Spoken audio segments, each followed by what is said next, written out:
Ayan guys, gawa tayo ulit na ube halaya.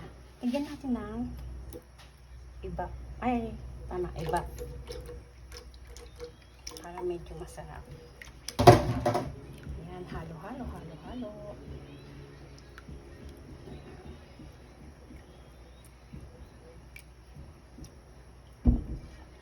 Halo-halo.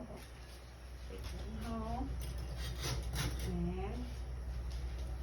Kuha ko ng margarine. Ayan,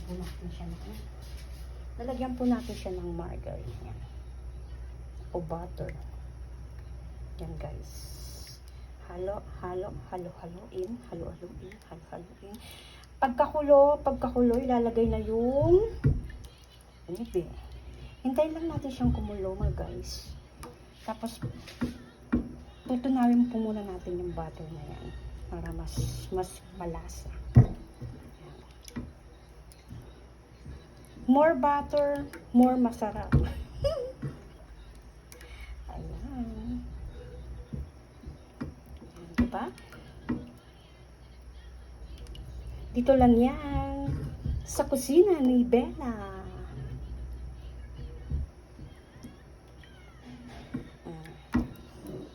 Ano lang po natin sa mahinang apoy para po hindi masunog ang ating condense and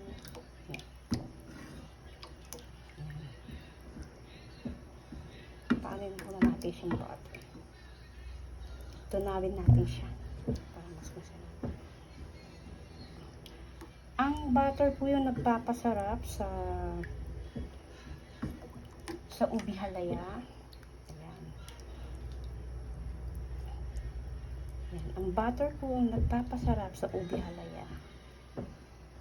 Tapos pagkakulo niya, saka natin ilalagay yung ube. Ayan, okay na siya, di ba? Tunaw na yung margarine o butter.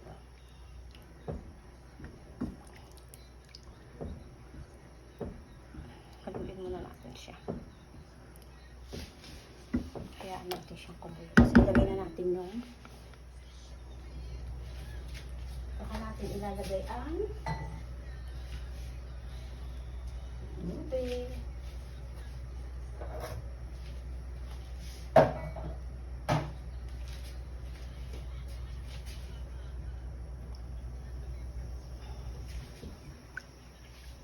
Kailangan kumulo siya. Pakukuluin muna natin yung gata. At ang condense.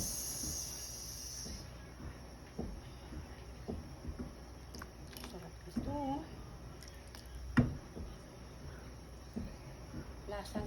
Lasang ube talaga.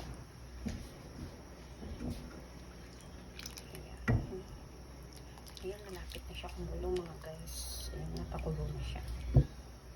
So, pagkakulo is tabi natin. Ayan. Ayan na po yung ube natin. Ayan. Ang dami yan, di ba? Ayan, lagay na natin. Ayan. Dahan-dahan. Dahan-dahan natin ilalagay ang ube. Kamuting ube yan. Yung ube talaga yan. Puro ube talaga yan, ha? Wala po siyang halong ha? Ube talaga yan. Ube talaga. Ayan. Pagkatapos haluin. Haluin. Ayan, haluin natin yan hanggang sa makuha na natin yung texture na nagmamalapot na siya. Yun nga lang po, kailangan po natin ng mahinang apoy para hindi po masunog ang ating ube halaya. Kaya, haluin lang po natin siya ng haluin. Hayaan lang po natin siyang ayan. Wow, o diba? Ayan, may mga buo-buo pa. Sarap. Kailangan, yun nga lang po, masakit po siya sa braso. Pero okay lang po yan.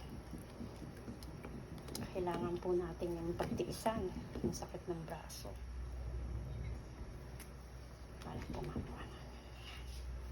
Thank you for watching.